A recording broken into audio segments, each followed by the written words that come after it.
Hi, this is a video for compiler design, COMP442 and 6421. This is for week 4. In this video, I'm going to present the handout for assignment number 2, which is the parser that you have to build for the compiler. Let me share the screen here. So before I go there, let's go to where I actually got this assignment, which is here, week 4. You go handout here. That brings you to my web page. You click on zip here, and it gets you a zip file, which is this one here. That's the content of the zip file. So in this, of course, you have the assignment handout here, which is the description of the assignment. And then one of the things about this assignment is that, yes, I'm giving you the grammar of this language that you have to parse and compile, which is in this file here. Okay. And then what the first thing you need to do is to transform this grammar into an LL1 grammar. Okay. As we saw last week, there is things that you have to remove in order to get a grammar that, for example, does not have left recursions, that does not have ambiguities. After you have removed these, then your grammar should be LL1. Now, there is some transformations to be applied.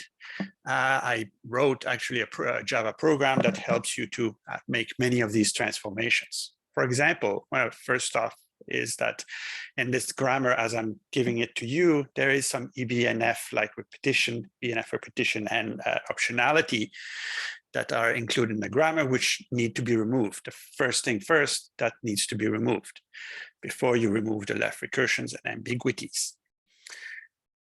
Now, of course, these transformations are very, very tedious, very error prone. So that's why I provided you with a tool to remove the EBNF notations, as well as the left recursions. So this tool will automatically get rid of these first off, automatically.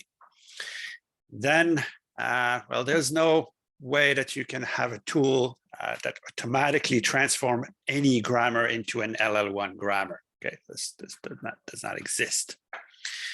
So what you need to do is then to use another tool that will tell you what are the ambiguities in the grammar that will be resulting grammar that has removed the EBNF and the left recursions. There's still going to be some ambiguities in this grammar. You need a tool that will tell you what are the ambiguities. And for each of these ambiguities, you're going to have to apply some kind of transformation to the grammar, remove the ambiguity. Now, this is, you're going to see that this is a very tedious process. It's not trivial at all. Okay, so don't underestimate the time and the difficulty of this part. So this is in no way like a programming part of the assignment, and it's a very important part of the assignment. So I strongly advise when you do this assignment that you start in advance and that you leave yourself a lot of time for being able to do the transformation and then later on the programming. Programming is not trivial either, but don't underestimate the first part, which is transforming the grammar into a LL1. Now, in this, so that's the tool here that you are given. And this grammar here, you use as an input to this tool here. If you want to know exactly how to use the tool, you should go to the lab, and lab instructors are going to show you exactly how to use it. Now, this is 2 source files that you should be able to parse. Important to understand, as I said before, for the first assignment, don't assume that this is a complete test cases. Okay, these are just 2 very simple examples just to give you an idea of what is the language. We'll come back to that later. Now, if we go to the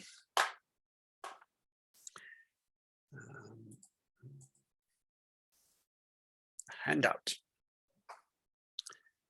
Here's the handout. So this is due essentially in 2 weeks. So you have 2 weeks to do this. Again, I'm repeating myself here, but don't underestimate the time that it takes to do both of these, essentially two phases of this assignment, which is first transforming the grammar into LL1 and then doing the parser, the programming aspect of the assignment.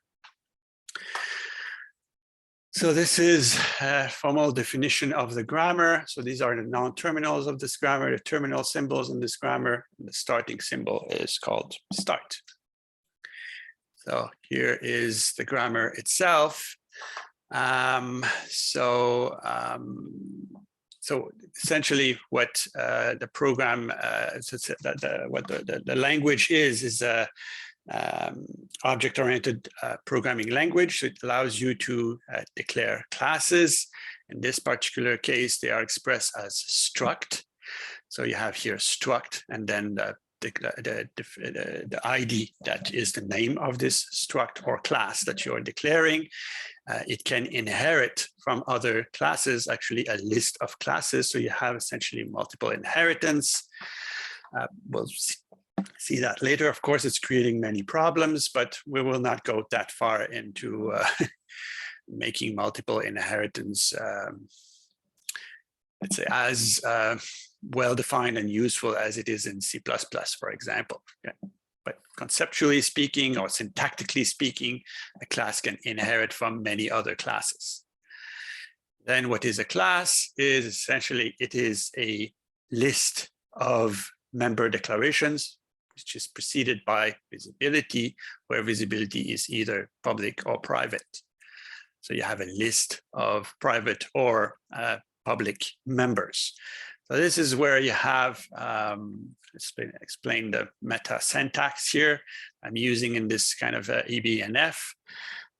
So when you have something that is in single quotes, this is essentially a token. For example, star divided and ID. These are all tokens. Then the non-terminals are expressed using the angle brackets. So these type here, expression, indice, function call, these are all non-terminal symbols of the grammar. Then when you have epsilon, or the empty phrase, it's represented by this here, epsilon. And then this is where the EBNF is explained. If you have repetition, then it's represented by double squiggly brackets or curly brackets. That's why when I was explaining to you here, a struct or class is a list. Here you have double squiggly brackets. Essentially, this is a list of visibility member declaration. You can also have, as explained here, you can also have optionality, which is expressed by double square brackets. You actually have optionality here. If you have a struct or class, it can optionally inherit other classes. Okay. So it's possible to have a struct with a name and then no inheritance. Okay. So here, this is representing the double square brackets, is representing optionality. So first thing first, when you do the grammar transformation, because EBNF is not part of the theoretical description of what is a context-free grammar. So you must remove this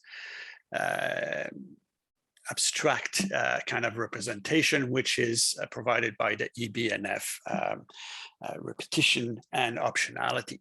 The tool that I gave you, the jar file that implements the transformation, is allowing you to automatically remove them and transform these EBNF notations into a context-free grammar, which you can then apply transformations on. The tool also enables you to remove left recursions if they are automatically. Then, well, following assignment number 1 here, this is, for example, when you have ID here, this is an ID token. This is following the specification provided in assignment number 1. when you have int lit and float lit, so that's essentially int literal and float literal, this is following what was what you did in assignment number 1. So that's the grammar. So let's maybe see some example programs quickly. Let's go with this one. So, okay. So here you see, here I have a class. This is struct and the name of the class polynomial. And here I have a function, a function declaration. Okay. So this is a public function, and you have the func keyword, and then the name of the function, and then a list of parameters. First thing in the list is the name of the parameter, then colon, and then the type of the parameter.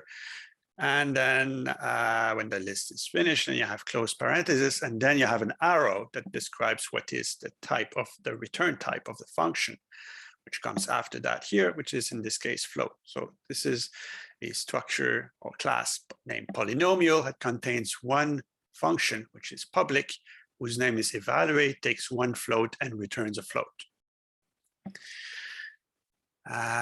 So here you see that you have this linear structure or class that inherits from polynomial, and then has data members expressed like this here, and then some other functions. Okay. Then you have quadratic, which inherits from polynomial, and then has some data members and then some function declarations. So note that these are all declarations. Here you don't have, for example, like in Java, you don't have the body of the function that is expressed here. So where is the body of the functions, the member functions? They are expressed in this impl or implementation. I took this from the Rust language, for those of you who know Rust. It's not exactly like Rust. It syntactically looks like Rust, but it does not use the full features of this syntactical construct from Rust. All it does is essentially it gives you some kind of block where you define the functions of a certain structure that had been declared here. So for example, for the implementation of polynomial corresponds to this declaration here. So you should have inside of this implementation block, you should have the list of function definitions for any of the functions that have been declared here, right? So here you have this function evaluate, which has, of course, the same signature as this one here. And then here you have the body of this function, okay, which here just returns a value. Then some more interesting ones, for example, for the implementation of quadratic. And you have these two functions which are implemented here. And then these functions, for example, have variable declarations, again, using this roughly the same notation as in Rust. And then here you have some statements that are doing some calculations and then return something. So you see that these programs that I'm giving you are quite simplistic. Okay, so you can't say that this is fully testing the whole language. Just two examples I gave you to give you an idea of what kind of language we're talking about. And then you can also have some free functions, including a function that should be called main. There's no syntactical requirement in this language to have a function called main. It's going to eventually be a semantic requirement that you have at least one free function that is declared as the name, or using the name main. We'll see that later. So the thing is that you can have free functions because these functions here are member functions that you declare here, that you define here. But you can declare or define functions outside of an impl, which means that these are free functions, just like in C++. You can have functions that are not members, they're just declared and defined in the global scope. Here you have one such function, which is a function named main. which is going to be eventually the starting point where you start executing your program. So important thing here is that I'm providing you some kind of grading scheme or list of things that are present in this example. Okay, so here I just basically gave a list of all the things that you may expect in a program of that has this syntax. And here I've just basically put X's where this particular program, for example, has all the features for which there's an X here in the first column. So you see that there's many things that this program does not have. Okay. Eventually, what you want to do is to have as many test cases as possible that will collectively have an X in all of these lines here. That's what you want to achieve to have complete testing. Okay, so that's good for this. Let's go back to the handout. So well, this is the grammar describing this language that I just gave you an example of as a program. So there's different kinds of statements: assignment statement, if statement, while statement, read, write, which is read from the keyboard or write on the console, return, and you can also have a function call as a statement. Here's this description of all of these components of the expressions. So essentially, an expression can be an arithmetic expression or a relational expression. And then I'm not going to go into all the details here, but this is where you should expect that there's going to be many problems here. Many ambiguities are going to arise here. So this is where you're going to spend most of your time when you do the grammar transformation. You're going to find out that in this part here, mostly, there is some ambiguities, and you're going to have to play with the rules and express them in a different way so that it eliminates the ambiguities while expressing the same language. Okay. That's what is the difficulty of the first assignment. Figuring out how you can transform a grammar so that it is not ambiguous anymore, but still representing the same language using different rules that don't have ambiguity. Okay, so not going to go into more details here. Of course, we're going to discuss this in class. If you please look at the grammar, and if there's something you're not sure about, please come prepared in class and ask some questions, or also, of course, go to the lab. Very important that you go to the lab so that you're instructed as to how to use the tools that you need to use to do the transformation. Okay. So what did you have to do in this particular assignment? So in this assignment, what you need to do is first transform the grammar into LL1, then take this LL1 grammar and implement a parser out of it. Okay. That's it for this assignment. It used to be that in assignment 2, I was also asking to build an abstract syntax tree. I removed that from assignment number 2. Now you basically stop at parsing. Okay. You don't have to build an abstract syntax tree in assignment number 2 anymore, if you're talking with people from previous years.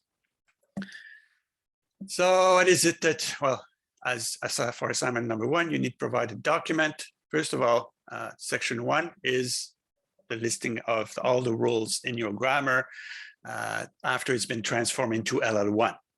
And then somehow a description of all the transformations that you had to apply. For example, list the ambiguities that you found and then explain how you made a transformation to the grammar to eliminate each of the ambiguities. Section 2, just simply present the first and follow sets. Of course, when you want to determine if grammar is LL1, one of the things you need to do is to determine the first and follow sets. The tool that I'm providing you, the Java program that I was referring to before, this tool enables you to automatically generate the first and follow sets. So here, what I'm asking you is just provide the first and follow sets. You don't have to, show the reasoning behind the calculation of the first and follow sets, as will be shown in class in week 4. You just need to provide the first and follow sets, possibly as the tool is giving them to you. Then section 3, describe the design of your parser. What kind of parser that is, if there are some classes involved, what is the role of the classes, and so on. And then also for assignment number 1, present the tools that you have used to solve this problem. And why did you choose these tools as opposed to other tools?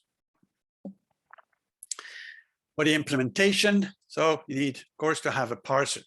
So that must be very important, either a recursive descent predictive parser or a table-driven predictive parser. So it must be a top-down parser, either recursive descent or table-driven.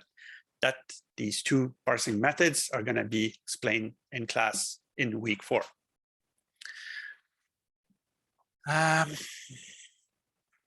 So essentially what the parser is doing, it's essentially going over a list of tokens, and is somehow, as it is doing the parsing, it is somehow traversing a tree representation of this program.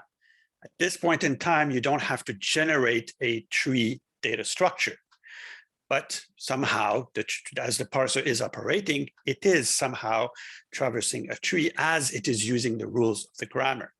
Eventually, in assignment number 3, I'm going to ask you that as the parser is traversing this tree, that you actually construct the abstract syntax tree as the parser is operating. In assignment number 2, you don't have to generate an abstract syntax tree data structure. The only thing you have to do is to build a parser. So you still have to output something, and these two things are a derivation. So if you don't remember what a derivation here is, please look into the slide set number 3, slide 17. Okay, very important that you look at this, and that what I'm expecting as the output is really a derivation. Okay. So you need, as you're applying each transformational step, as you're replacing a non-terminal by a sentential form, as you're going into the parsing process, that every step of the way, every transformation is actually output into the derivation file.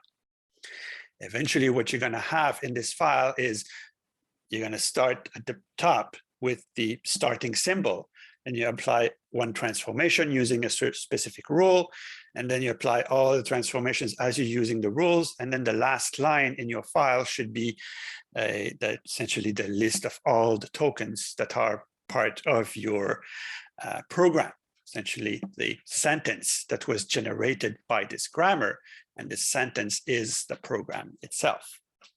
Thus proving that from the starting symbol, you can generate a sentence that is the program that you were parsing. So this file name must be named out derivation. Then the other things that you have to provide or as output is the syntax errors. If you find some syntax errors in the program, you should all be listed in the out syntax error program file. Okay, so derivation output, error reporting. Also, you must have error recovery. We will see that next week. When you do parsing, if you encounter a parsing error, there is some kind of simplistic methods that you can use to, not simplistic, but rather simple methods that you can use that are not necessarily fully optimized, but will enable you to recover from any syntax error and report errors with reasonable accuracy. So we'll see that next week, so that you need to have error recovery implemented in your parser, so that if the parser encounters an error, it does not stop because it encountered an error. It will recover from this error and then somehow resume the parsing after the error has been recovered from, using the method that I will show you next week. Of course, you need to provide your test cases. Of course, you can use the test cases that I provided you with in the handout. But as I explained before, these two examples are simple, nice examples, but they are, you cannot expect that they are complete. They are not including all the possible features of the language or syntactical features of the language. I would be expecting that somehow you have much more, many more test cases that collectively will exercise reasonably the breadth of the language. And then, of course, you should have a driver that will call your parser, and that will eventually, for a given file, will create the out derivation and out syntax errors function. By the way, of course, your parser would be calling your lexical analyzer, which itself should output the file that has the list of tokens and a list of syntactical, of lexical errors. So that's about it for that. This is the grading scheme, which I will give you a much more detailed grading scheme by next week. So that's about it for this description of assignment number 2. Thank you.